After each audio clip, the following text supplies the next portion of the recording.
Hello everyone, happy Tuesday. Thanks for tuning in once again. Hope that you continue tuning in on everything else. I've met a lot of people here, there, and everywhere that have said that they have been watching our posts and that it helps to bring them a lot of joy. I've been meeting them in the most unusual places, but they know that we do this, and they said that it helps to brighten each day for them. So thank you for tuning in. And I want to thank all of our parishioners who help to promote and to produce these beautiful, inspirational times with you. So today I'm going to share a story. It's called Bench, the Dog, and a Sign That Says Believe. It just says it was written by a friend. A few blocks from my house, there's a neighbor who set up a little library for kids. A simple setup, a bench, a kid-sized love seat, and a small shelf of children's books. You could tell it meant something to her. Then I saw an ad. It said, "Missing furniture." Sometime last night, our little library furniture, a glider and a cute kid-sized wicker love seat disappeared. Just gone. Now, monetarily, they aren't worth much, but they had been given lovingly and were received from several of our local Facebook give-receive sites. And our teen and I spent time last summer together cleaning and hippifying them for the fun. We thought, tie-dye look.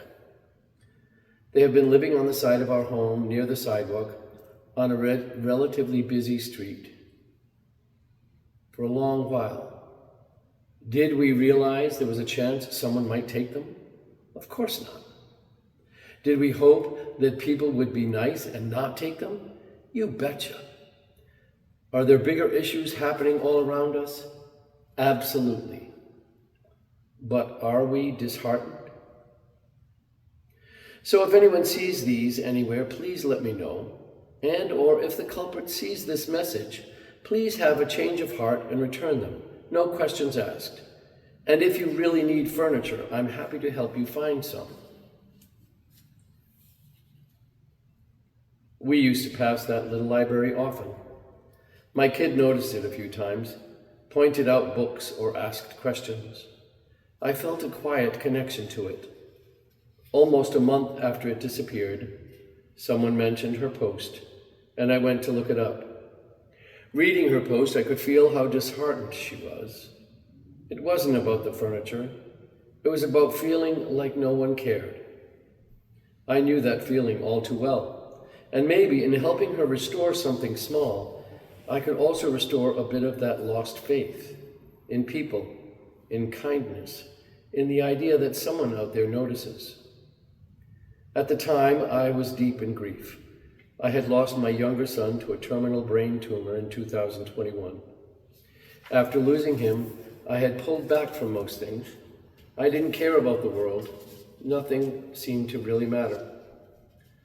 Obviously, I didn't expect to care about something like this. But reading her post made me feel something, that I needed to do something. I spoke about the stolen bench to my friend John, who was over for tea. He's our handyman, but over the years he has become one of my closest friends. Both kids loved him, and he loved them back, and he's practically family.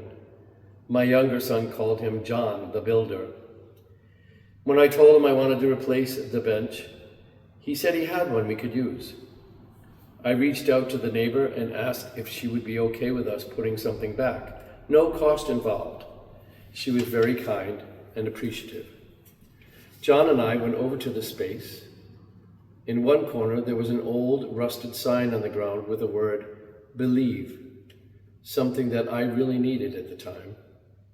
I asked him if we could paint the bench green and the sign gold. Those were my younger son's favorite colors. It felt right, a small way to honor him quietly as well. John didn't want to charge for his work, but I insisted. He anchored the bench with concrete and a thick chain so it couldn't disappear again. The gold sign went back up, catching the light just right, shining bright. We added some embroidered pillows too. Within a couple of days, the space was whole again, minus the love seat, but still full of warmth. The neighbor was genuinely happy to see it restored. Now I walk by it every day with Biscuit. That was the name my younger son had picked out from his favorite children's book series. He always wanted a dog. He asked me for one for his 5th birthday. After his diagnosis, he was too sick. I was told by a few friends not to do it, that it would be too much, that I wouldn't have the time or energy to take care of a dog while also caring for him. It made sense at the time, and I listened.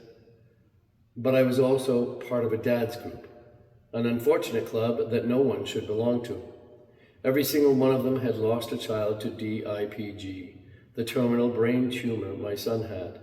And many of those dads told me, don't listen to anyone, just get him the dog. They said it was the one thing they would do. And I still didn't do it. I chose not to. And I have to live with that. It's the second biggest regret of my life. Even now writing this, I tear up.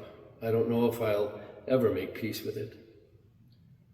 But maybe this bench, this sign, the little corner of the world we helped restore, maybe it's a small way, my way of saying he was here, he mattered, and he's still a part of this place. And I, every time I see someone sitting there, smile quietly. We all carry heavy things, but sometimes doing something small for someone else can carry us too. It helped me more than it helped anyone, to be honest. And I hope this story, well, story for you, a reality for me, brings you some hope and inspiration. If you ever think that your problems are too big, maybe you will think again. You know, and sometimes we do get wrapped up in our problems, but if we open our eyes out to the world, we see people that are so much worse off than we are. So we need to have faith. We need to believe that God is always with us.